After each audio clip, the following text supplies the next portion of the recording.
Good morning, children.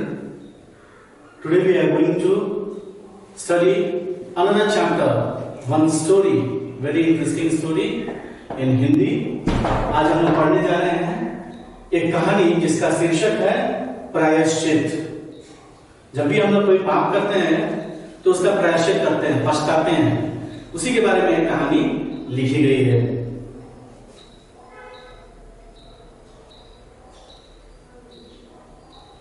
तो ये कहानी प्रायश्चित, इसको लिखने वाले लेखक हैं भगवती चरण वर्मा। ओके, देखने में वो ऐसे दिखते थे, भगवती चरण वर्मा। अब इनके बारे में कुछ बातें। ये बहुत प्रसिद्ध लेखक हैं यूपी के, उत्तर प्रदेश के। हिंदी के प्रमुख लेखकों में से एक थे। इनका जन्म 30 अगस्त 1903 को उन्नाव, उत्तर प्रदेश में इनका जन्म हुआ था। इन्होंने कई उपन्यास लिखे। इनकी एक उपन्यास पर 2 हिंदी फिल्में भी बनी और उसका नाम था चित्रलेखा। 2 सफल हिंदी फिल्में भी बन चुकी हैं। और इनकी कुछ कृतियों में से, कुछ किताबों में से प्रसिद्ध किताबें हैं सीधी सच्ची बातें, भूले बिसरे चित्र, संपूर्ण नाटक और रेखा। और इनका देहांत, इनकी मृत्यु कब हुई? 5 अक्टूबर 1981 में इनकी मृत्यु हो गई। ये कहानी जो है प्रायश्चित, इसमें 2 मुख्य किरदार हैं, पात्र हैं। एक ये रामू की बहू और एक ये बिल्ली, कबरी बिल्ली। और एक और है पंडित,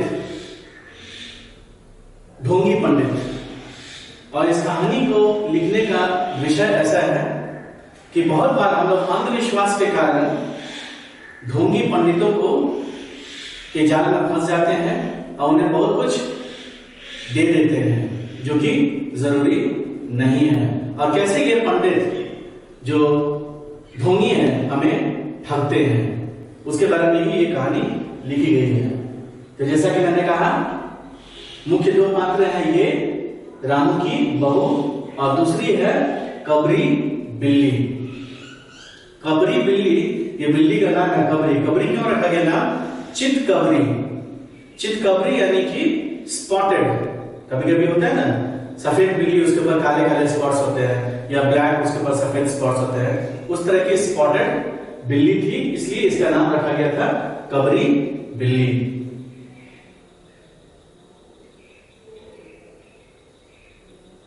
तो कहानी शुरू होती है, ये रामू की बहू और ये बिल्ली। जैसा कि आपको पता है, बिल्ली बहुत शरारती होती है।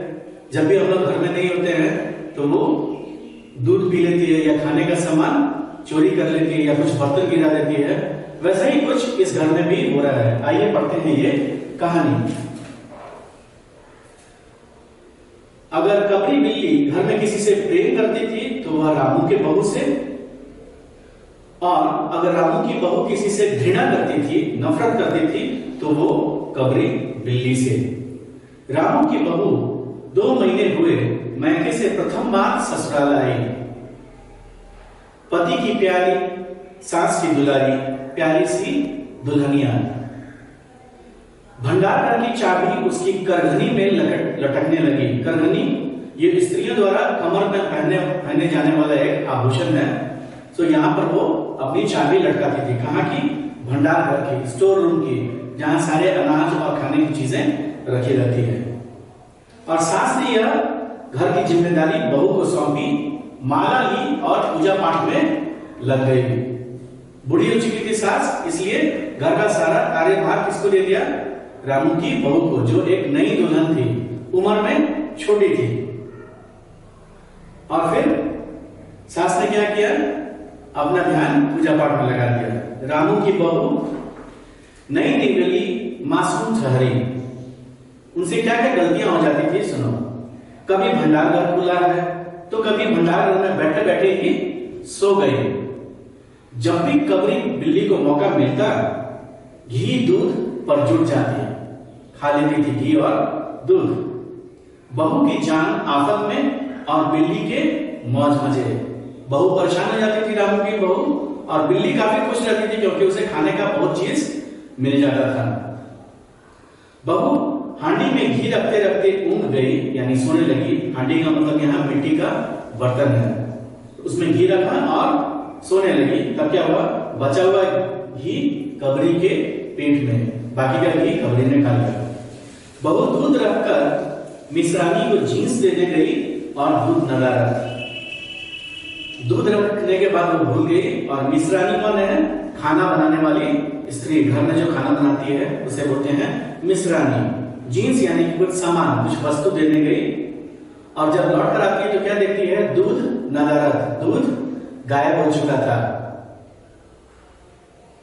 अगर बात यहीं तक रह जाती तो भी बुरा ना था। कबरी रामू की बहू से कुछ ऐसे परच गई थी यानी परिचित हो गई थी। शी बिकेम फैमिलियर कि बहू के लिए खाना पीना दुश्वार, यानी कि बहू का खाना पीना भी मुश्किल हो गया था, कठिन हो गया था।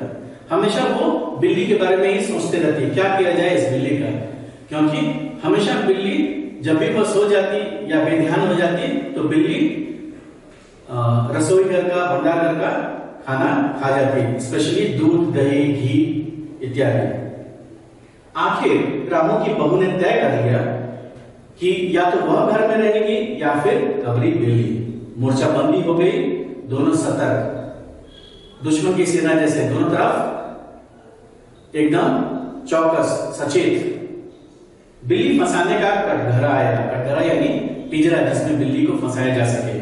उसमें दूध, मलाई और चूहे रखे गए। क्यों? ताकि बिल्ली आए और उसमें फंस जाए। लेकिन बिल्ली ने उधर निगाह तक न डाली। कबरी ने थोड़ी सरगर्मी दिखलाई। अब तक तो वो बहू से डरती थी, पर अब बहू के पीछे ही पड़ गई। कबरी के हौसले बढ़ जाने से बहू का घर में रहना मुश्किल हो गया। बिल्ली की शरारतें बढ़ने लगी और बहू की चिंता और कठिनाई भी बढ़ने लगी। क्या होता था इससे? उसे मिलती थी सास की मीठी झिड़कियां। सास भी गुस्सा हो जाती थी, क्रोधित हो जाती थी और बहू को बोलती थी कि कैसे तुम घर का ध्यान रखती हो कि बिल्ली सब कुछ खा जा रही है। और उनके पतिदेव को मिलता था रूखा सूखा भोजन। क्यों रूखा सूखा मिलता था? क्योंकि जितना भी दूध, दही, घी इत्यादि होता था सब बिल्ली खा जाती थी। एक दिन रामू की बहू ने रामू के लिए खीर बनाई। खीर आप सबको भी पसंद होगी, आपके घर में भी बनता होगा खीर। और उसमें उसने क्या डाला, पिस्ता, बादाम, मखाने और तरह तरह के मेवे दूध में औटाए गए यानी कि उबाले गए, बॉईल किए गए। सोने का वरक चिपकाया गया। किसी किसी मिठाई में देखते होंगे ऊपर चांदी का वरक होता है, चांदी की पतली पन्नी होती है, फॉइल, जैसा एल्यूमिनियम फॉइल होता है उतना मोटा नहीं, उससे भी पतला। तो खीर के ऊपर भी सोने की वरक चढ़ाई गई। तो उसने क्या किया, खीर से भरकर कटोरा कमरे में ऐसे ऊंची ताक पर रखा गया जहां तक बिल्ली ना पहुंच सके। बहू उसके बाद पान लगाने में लग गई। उसने एक ऊंचे जगह पर वो खीर रख दिया कटोरे में और फिर पान लगाने लग गई। उधर बिल्ली कमरे में आई, ताक के नीचे खड़े होकर कटोरे की ओर देखा, सुनकर देखा, माल अच्छा है। ताक की ऊंचाई अंदाजी, देखा कितने ऊपर में होगा। रामू की बहू सास को पान देने चली थी कि कबरी ने छलांग मारी, नीचे से ऊपर जंप मारी। क्यों? खीर के लिए। पंजा कटोरे में लगा और कटोरा जोरदार आवाज के साथ फर्श पर जा गिरा। उसका हाथ लगा उसके ऊपर और कटोरा जमीन पर गिर गया। आवाज बहू के कानों पर पहुंची। सास के सामने पान फेंक कर वह दौड़ी। क्या देखती है? कांच का कटोरा टुकड़े टुकड़े, खीर फर्श पर और बबली डट कर खीर उड़ा रही है। लेकिन बहू को देखते ही वो फिर गायब हो गई, चंपत हो गई। अब रामू की बहू को बहुत गुस्सा आया। रामू की बहू के सिर पर खून सवार हो गया। न रहेगा बांस, न बजेगी बांसुरी, न तो ये बिल्ली रहेगी और न ही मैं परेशान होंगी। उसने कबरी को मारने के लिए कमर कस ली। रात भर उसे नींद न आई, बड़े बड़े सोचती रही। सुबह हुई और वह देखती है कि कबरी देहरी पर बैठी बड़े प्रेम से उसे देख रही है। देहरी यानी मेन जो दरवाजा होता है उसके बाहर की जगह, चौखट के पास। वह मुस्कुराती हुई उठी। कबरी बहू के उठते ही खिसक गई, बिल्ली गायब हो गई। फिर रामू की बहू ने क्या किया, इस बार एक कटोरा दूध कमरे की देहरी पर रखकर चली गई। तो चौखट पर, घर के ठीक बाहर, दरवाजे के बाहर एक कटोरा दूध रख दिया और वो चली गई। हाथ में पाटा लेकर लौटी। पाटा यानी बैठने की छोटी सी चौकी, लकड़ी की। और जब वो लौटी तो उसने क्या देखा, कबरी दूध पर जुटी हुई थी। मौका हाथ आ गया। अब बहू ने भी निर्णय कर लिया था, डिसाइड कर दिया था कि आज तो इसका मैं काम तमाम कर दूंगी। सारा बल लगाकर उसने बिल्ली पर पाटा पटक दिया। उसके बाद देखिए क्या होता है। ये दूध पी रही थी और बहू ने क्या किया, वो लकड़ी के पाटे से उसके सिर पर जोर से वार किया। कबरी न हिली, न डुली, न चिल्लाई, बस एकदम उलट गई। Look at this cat. आवाज हुई तो महरी, महरी यानी बर्तन साफ करने वाली, महरी मिश्रानी यानी कि कुक, और उनकी सास घटना स्थल पर पहुंची, इस जगह पर जहां यह हुआ था। रामू की बहू सिर झुकाए अपराधी की भांति सुन रही थी। एक दोषी की भांति वो सिर झुकाए सुन रही थी। ये उसकी सास है और ये काम करने वाली, बर्तन धोने वाली महिला। महरी बोली, अरे राम, बिल्ली मर गई। माँ जी, बहू से हत्या हो गई, बहुत बुरा हुआ। मिश्रानी बोली, ठीक कहती हो, जब तक बहू के सिर से हत्या न उतर जाए तब तक न कोई पानी पी सकता है, न खाना खा सकता है। बहू यह क्या कर डाला, ये बहुत बड़ा पाप हो गया। बिल्ली का मरना काफी अशुभ है और बहू के हाथ से ये बिल्ली मर गई। बिल्ली की हत्या की खबर बिजली की तरह पड़ोस में फैल गई। औरतों का रामू के घर में टांका बंध गया। बहुत सारी औरतें रामू के घर में आई ये देखने के लिए कि बहू ने कैसे बिल्ली मार दिया है। तब आते हैं इस कहानी के दूसरे पात्र, ये पंडित परमसुख। पंडित परमसुख को जब खबर मिली, उस समय वे पूजा कर रहे थे। खबर पाते ही उठ खड़े हुए। पंडिताई से मुस्कुराते हुए बोले, क्या बोलते हैं, भोजन न बनाना। लाला धनी नाम की पतोहू ने बिल्ली मार डाली। पतोहू यानी ग्रैंडसन की पत्नी, वाइफ। प्रायश्चित होगा, अब बहू को प्रायश्चित करना पड़ेगा, और प्रायश्चित होगा तो घर में पकवान बनेंगे और मैं बहुत पकवान खाऊंगा, इसलिए तुम घर में खाना मत बनाना। कैसे थे ये पंडित परमसुख? छोटे से मोटे से आदमी थे, लंबाई 4 फीट 10 इंच, दिस मच, छोटे से थे। तोंद का घेरा 58 इंच, पेट उनकी 58 इंचेस की थी। चेहरा गोल मटोल, मूछे बड़ी बड़ी, गोरा रंग, चोटी कमर तक, जो चोटी होती है ना सिर में लंबे बालों की, वो कमर तक थी। पंडित परमसुख पहुंचे। घर के दरवाजे पर पंचायत बैठी। अब देखो, पंडित परमसुख यहां पहुंच गए, गांव की औरतें भी पहुंच गई, सास भी है और रामू की बहू भी है। सास जी, मिश्रानी, किस्नू की मां, छन्नू की दादी, पंडित परमसुख, बाकी स्त्रियां बहू से सहानुभूति प्रकट कर रही थी। और बहू कैसे बैठी थी? सिर झुकाए बैठी थी। किस्नू की मां ने कहा, पंडित जी, बिल्ली की हत्या करने से कौन सा नरक मिलता है? पंडित परमसुख ने पत्रा देखते हुए कहा, पत्रा पंचांग को कहते हैं। अकेले बिल्ली की हत्या से तो नरक का नाम नहीं बताया जा सकता, वह मुहूर्त भी तो मालूम हो। मुहूर्त इज मुहूर्त, घड़ी, समय। जब बिल्ली की हत्या हुई तब नरक का पता चल सकता है। ये सब क्या है? बकवास बातें हैं। फिर भी उन लोगों ने कहा यही कोई सुबह 7 बजे। मिश्रानी ने कहा। पंडित परमसुख ने सास की ओर देखा और मुस्कुराए। रामू की मां, चिंता की कौन सी बात है? शास्त्रों में प्रायश्चित का विधान है। शास्त्रों में यानी कि धर्म ग्रंथों में प्रायश्चित कराया जा सकता है। सो प्रायश्चित से सब कुछ ठीक हो जाएगा। एक सोने की बिल्ली बनवाकर बहू से दान करवा दी जाए। छोटी सी बात थी, बिल्ली मर गई थी, लेकिन पंडित को मौका मिला, ढोंगी पंडित को मौका मिला, उसने क्या किया, कह दिया कि एक सोने की बिल्ली उसे दान करनी पड़ेगी, तभी सब कुछ ठीक हो सकता है। जब तक बिल्ली ना दी जाएगी घर अपवित्र रहेगा। दान के बाद 21 दिन का पाठ भी होगा उस घर में। छन्नू की दादी ने कहा, हाँ और क्या, पंडित जी ठीक ही तो कहते हैं, बिल्ली दान में दे दी जाए फिर पाठ हो जाए। रामू की मां ने कहा, तो पंडित जी कितने तोले की बिल्ली बनाई जाए? तोला बोलते हैं, एक तोला लगभग 13 ग्राम का होता है, 12-13 ग्राम का। तो कितने तोले की बिल्ली बनाई जाए? अरे रामू की मां, शास्त्रों में तो लिखा है कि बिल्ली के वजन भर सोने की बिल्ली बनवाई जाए, लेकिन अब कलयुग आ गया है, श्रद्धा नहीं रही। बिल्ली के तोल यानी बिल्ली के वजन भर की बिल्ली तो क्या बनेगी, कम से कम 21 तोले की बिल्ली बनवाकर दान कर दो।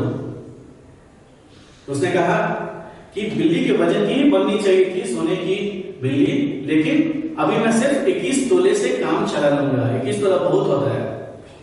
रामू की मां ने आंखें फाड़ कर कहा, अरे बाप रे, 21 तोला सोना?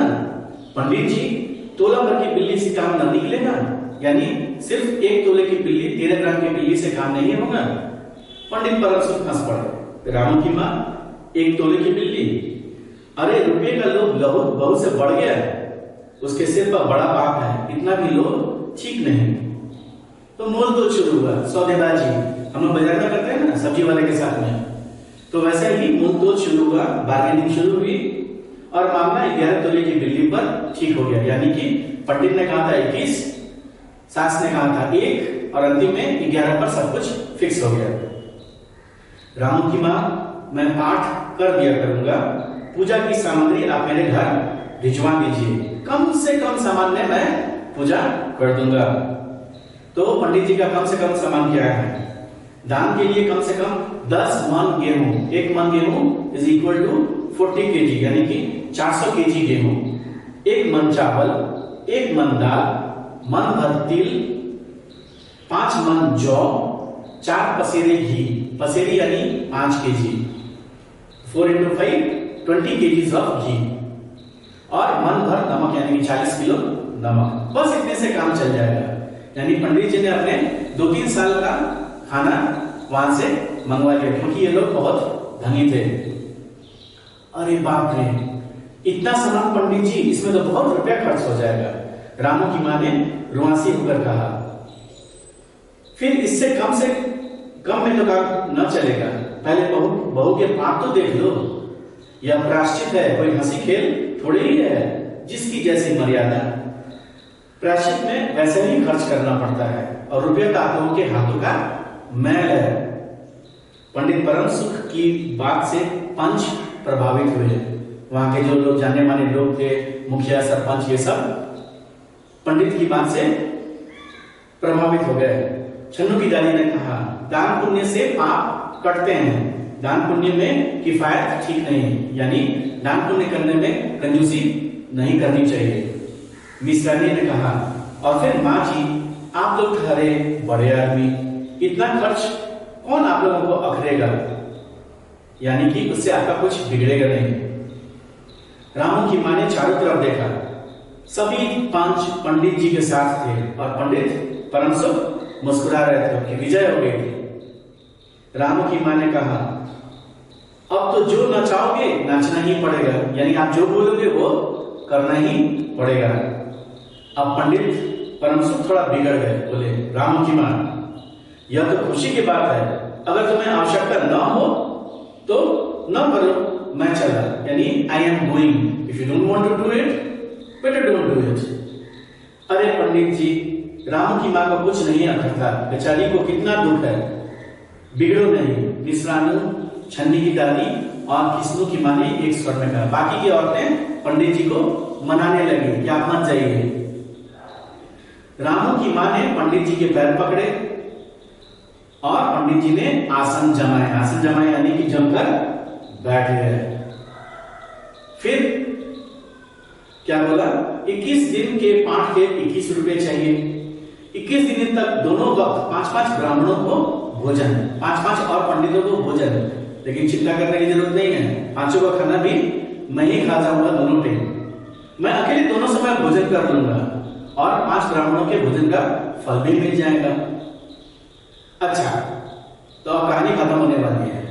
अच्छा, तो अब प्रायश्चित का प्रबंध करवाओ, इस पूजा पाठ का, इस प्रायश्चित का प्रबंध करवाओ।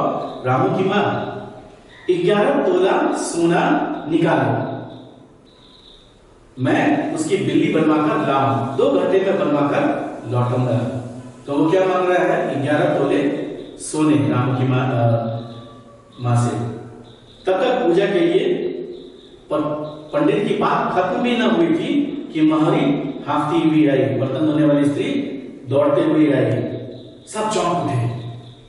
रामू की मां ने घबरा कर कहा, अरे क्या हुआ ये?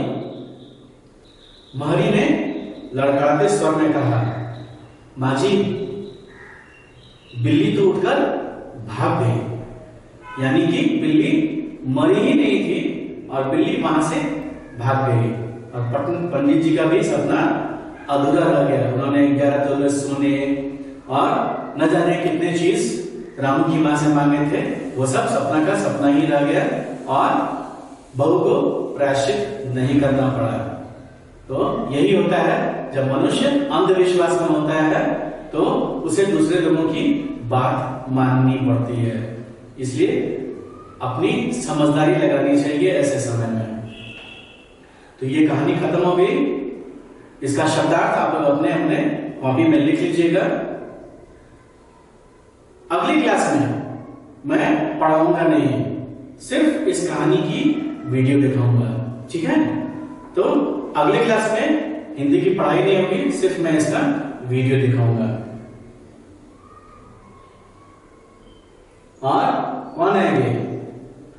आप लोग का चहेता कैरेक्टर बीन क्या कहता है? घर पर रहो, सुरक्षित रहो और मास्क लगाओ। Okay, have a great day ahead, bye.